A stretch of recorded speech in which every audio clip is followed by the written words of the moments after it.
எனக்கும் அந்த தீபத்துக்கும் என்ன பொருத்தம்னு எனக்கு தெரியல.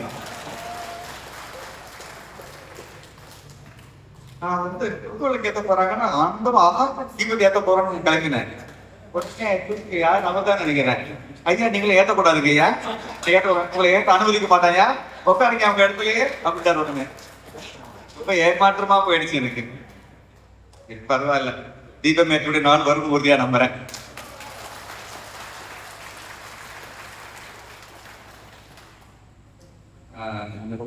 ரொம்ப சந்தோஷமா இருக்கு. ரெண்டு காரணம், உடனடியான காரணம் சொல்றேன். இறைவனுக்கு வந்து குழந்தைங்களை வச்சு பாட வச்சீங்க இல்லையா, அதுதான் வேணும். அவ்வளவு சந்தோஷமா இருக்கு. குழந்தைங்களை வச்சு பாட வச்சு சுத்தி பாப்பாக்கு நிறைய ரொம்ப அர்த்தமா ரொம்ப மனசுக்கே அவ்வளோ ஆனந்தமா இருந்தது ஒண்ணு. ரெண்டாவது, அங்க வந்து நின்ன உடனே என்கிட்ட 2 சட்ட கல்லூரியில படிக்கிற மாணவிகள் சகோதரிகள், அவங்க வந்து குழந்தைங்க வந்து ஆட்டோகிராஃப் கொண்டு கேட்டாங்க. அவங்கள பார்த்தேன், நெட்டு நிறைய தீபதி இருந்துச்சு. நமது சமய அடையாளங்களை உடம்பு தரிக்கிறதுக்கு நமக்கு கூச்சமே படக்கூடாது. அதுக்காக அந்த குழந்தைகள் நான் பாராட்டுறேன். ரொம்ப அந்த காட்சியே மனசுக்கு ரொம்ப நிறைவாக இருக்கு. ரொம்ப க்ளோஸ் ஆகும். அவங்க வந்து இன்னைக்கு நிகழ்ச்சிக்கு வரணும்னு சொன்னாங்க. மனைவி சொல்லி கட்ட முடியுமா? முடியாது. அதுக்காக நானும் ஒப்புக்கிட்டேன். ஒரு இந்த செலக்ட் அவங்க வந்து புத்தகம் போட்டிருக்காங்க, புக் ரிலீஸ் ஃபங்க்ஷன். சரி நம்மளும் பெருசாக உட்காந்து 2 பேர்லாம் இது பண்ணிட்டு காட்டிட்டு போஸ்ட் கொடுத்துட்டு உட்காந்துடலாம் அப்படின்னு நான் நினைச்சிட்டு இருந்தேன். அப்புறம் பார்த்தா சிறப்புறேன்னு போட்டாங்க. உடனே எனக்கா ஒரே திகிலாயிடுச்சு, பயந்து போயிட்டு. நிஜமாலே நம்புங்க, ஸ்ட்ரெஸ் ஆயிடுது எனக்கு. அப்படியே என்ன பேச போறேன்னு எனக்கு தெரியல. அப்புறம் தான் உடனே பிரச்சனையில மாட்டிவிட்டேன். மனைவியே அதுக்கு ஒரு மருத்துவம் கொடுத்தாங்க. ஏன் பாபு தான் கேட்பாங்க, ஏன் பாபு யோசிக்கிற, சத்தியா தான் இருக்காருல்ல அப்படின்னு நான் வந்தேன்.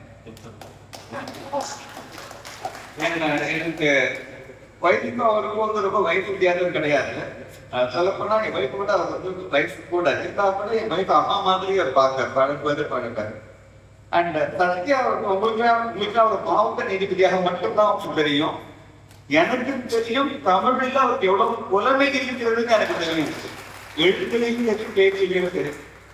அதனால இன்னொன்னு ஹைகோர்ட் ஜட்ஜஸ்னா வந்து மாவட்ட நீதிபதி கட்ட முடியாது இல்லையா, அதுக்கான உத்தரவாகவே போட்டுட்டேன். சாமி என்ன நீங்க தான் காப்பாற்றணும், தேர்ந்து ஒரு கம்பங்கள் எடுத்தாருன்னு சொன்னேன். அதனால என்னோட அன்புக்கு கட்டுப்பட்டு அவங்க பேர் கூட இது இல்லை இருந்தா கூட இன்னைக்கு இந்த புத்தகத்தை பற்றி பொதுவாக கம்பனை பண்ணி ஒரு சிறு உரையை அவங்கதான் நிகழ்த்த போறாங்க. அந்த நிகழ்ச்சி போறதுக்கு முன்னாடி நான் ஒரே ஒரு செய்தியை மட்டும் பகிர்ந்து நான் அமரலான்னு இருக்கேன். ரொம்ப ஆழ் மனத்திலேயே நான் சொல்றது பாருங்க. கொஞ்சம் வருத்தத்தோடையும் நான் பதிவு பண்ணிக்கிறேன். ரொம்ப சமீபத்தில் ஒரு வாரம் முன்னாடி வச்சுங்களேன், ஐபிஎஸ் பாஸ் பண்ண ஒரு மிக இளம் ஒரு நபர் 24 வயசு கூட இருக்காரு. டிஜிபி பேர்ல கூட போக முடியாது. என்னோட கூட என்னோட நண்பர் குடும்ப கழிக்கப்பட்ட ஒரு இங்கிட்ட வந்து ஒரு மோட்டிவேஷனுக்காக கூட்டிட்டு வரணும் கூட்டிட்டு வந்தாங்க. அவங்க வந்தவுடனே எனக்கு தெரிஞ்ச சில சம்பவங்கள்லாம் சொல்லி அவர் மாதிரி இருக்கணும் சொன்னேன். ஒரு சம்பவம் மட்டும் சொன்னேன். அவருக்கு மாணிக்கத்தின் பேரு எஸ்ஐயாக ஜாயின் பண்றாங்க. நான் சொல்றது 50 வருஷத்துக்கு முன்னாடி, 60 வருஷத்துக்கு முன்னாடி எஸ்ஐயா ஜாயின் பண்றாங்க. ஜாயின் பண்ண உடனே அங்க இருக்கிற டிஎஸ்பி வந்து என்னோட கார்ல கொஞ்சம் இதாயிட்டு கார்லாம் மாத்தி கொடுத்துக்கிறாங்க. உடனே நேராக அந்த ஷோரூம் போயிட்டு டயர்லாம் மாத்திட்டு டிஎஸ்பியா என்ன கொடுக்குறாங்க, கார்லாம் மாத்திங்க அப்படின்னா அவருக்கு பெரிய கஷ்டம். பில் தாங்க 1000 ரூபாய் பில்ல நிற்கிறாரு. யாரு எஸ்ஐ யாரு கேட்கறாங்க, டிஎஸ்பி கேட்கறாங்க. டிஎஸ்பி பண்ணி கட்டு போகும்போது பில்ல நிற்கிற அப்படின்னாங்க. உடனே ஆமா யாரு தருவாச்சு அவர் வந்து மாசம் சம்பவம் தான் நாங்கள் எஸ்ஐக்கு பண்ணிட்டுறாரு. அம்மா அப்படின்னா அந்த எஸ்ஐ இந்த டிஎஸ்பி பண்ணி சாரிங்க சொல்லிட்டு நேரம் அந்த காரை எடுத்து சாமி அதே டோர் போட்டு போறாரு. 4 டயரும் கேட்டு போட்டாரு. பண்ணி டயரை போட்டு அந்த அவர் பேர் மாணிக்கம். வீட்டுல தண்ணி கொடுப்பார், பச்சை எண்ணெய் மாணிக்கம்னு தெரியுது. போலீஸ் டிபார்ட்மெண்ட்ல நேரில் அவதாரமாக இருந்த சில பேர்கள் அவரு ஒருத்தர். எனக்கு இந்த பொண்ணு அவங்க அனுபவம்லாம் சொல்லி அப்படின்ட்டு நான் பாட்டு சொல்லிட்டே இருந்தேன். டக்கு ஒரு ஸ்டேஜ்ல டவுட் கேட்க ஒரு 10 வருஷத்துல பேச்சு நான் எடுத்துட்டு அவங்க நான் கேட்கிறேன், வாழ்க்கையில இங்கிலீஷ்ல கேட்டேன், are you an idealist or you are like pragmatist அப்படின்னு. ஐடியலிஸ்ட்னா யாரு? லட்சியவாதி. லட்சியத்துக்காக உயிரே கொடுக்குறாங்க கூட கொடுப்போம். நாங்கள் என்ன வேணா பண்ணுவோம். என்ன டிரான்ஸ்ஃபர் தான் பண்ணுவாங்க, பாருங்க அப்படிதான் டிரான்ஸ்ஃபர் பண்ணிப்போம் அப்படின்னாங்க. ஒரு சில ஐஏஎஸ் அதிகாரிகளை கேள்விப்பட்டிருப்போம், அவங்க வாழ்க்கையில 30 வருஷம் சர்வீஸ்ல 35 வாட்டி டிரான்ஸ்ஃபர் ஆயிருப்பாங்க. ஏன்னா காம்ப்ரமைஸே பண்ண மாட்டாங்க, சமரசத்துக்கு இடமே இருக்காது. அவங்க தான் ஐடியலிஸ்ட். லட்சியத்துக்காக என்ன வேணா செய்வாங்க. பிராக்மேட்டிஸ்ட்னா சூழ்நிலைக்கு ஏற்ற மாதிரி நம்மளால ரெண்டே வளர்ச்சியோட கொடுத்துக்கலாம். R you an idealist or you R practical person அப்படின்னு நான் கேட்டேன். கொஞ்சம் கூட தயக்கமே இல்லாம எனக்கு கிடைச்ச பதில், sir I am practical person அப்படின்னாங்க. நான் சொல்றேன். அதுக்கப்புறம் ஒரு 2 மணி நேரம் ஒன்றாந்தோம். சில முக்கியமான கூட்டிக்கலாம் போனேன் அவங்கள. ஆனா நான் பேச்சு அப்படியே தெரிஞ்சுட்டேன். ஆனா எனக்கு ரொம்ப சோகமாயிடுச்சு. இப்பதான் ஒரு அரசியல் துறையில நுழைய போறாங்க. பொதுவா சொல்லுவாங்க, ஆரம்ப சூப்பரா இருந்தா கரெக்ட் கிளீனா இருந்தா ஒரு ஸ்டேஜுக்கு பிறகு கரெக்ட் ஆயிட்டாங்க சொல்லுவாங்க. ஆனா எதிராக வந்து நம்ம பிராக்டிக்கலா எனக்கு புரியவே இல்லை. அதுதான் பிரச்சனை.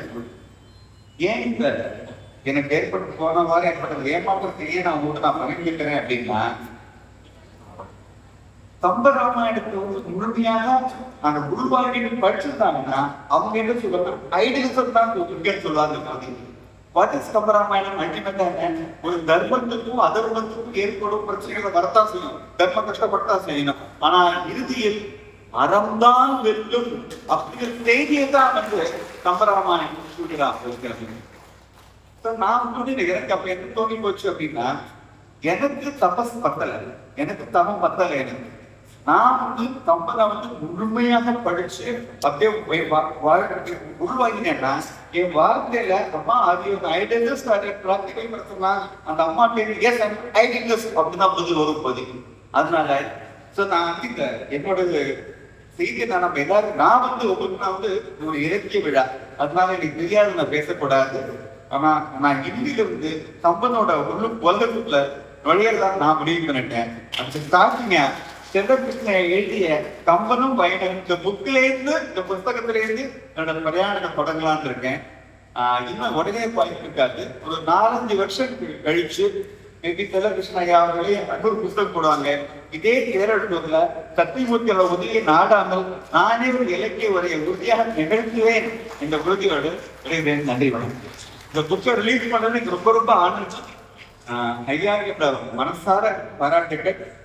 அடுத்தது வந்து இந்த மாதிரி ஒரு ஸ்தாபனங்கள்லாம் இருக்கு இல்லையா, அது தொடர்ந்து நடக்கிறது அப்படிங்கிறது சாதாரண விஷயம் இல்லை. இந்த ஆர்கனைசர்ஸ தலைவர்களும் சரி மற்றவங்களே சரி எவ்வளவு பாராட்டினாலும் தகும். பாருங்க, இந்த கம்பன் கழகங்கள் மட்டும் தமிழ்நாட்டில் இல்லைன்னா நம்ம வந்து நம்ம கம்பனை வந்து மறந்துருக்கோம் இப்போதைக்கு. ஸோ அதனால இந்த கம்பனோட அந்த செய்தியை நம்ம மக்கள் மனசுல அல்லாம இருப்பதற்காக தொடர்ந்து பண்ணிட்டே இருக்கிறார். இந்த கம்பன் கம்பன் கட்டத்தாரு நான் ஆத்மார்த்தமாக பாராட்டுகிறேன். நன்றி.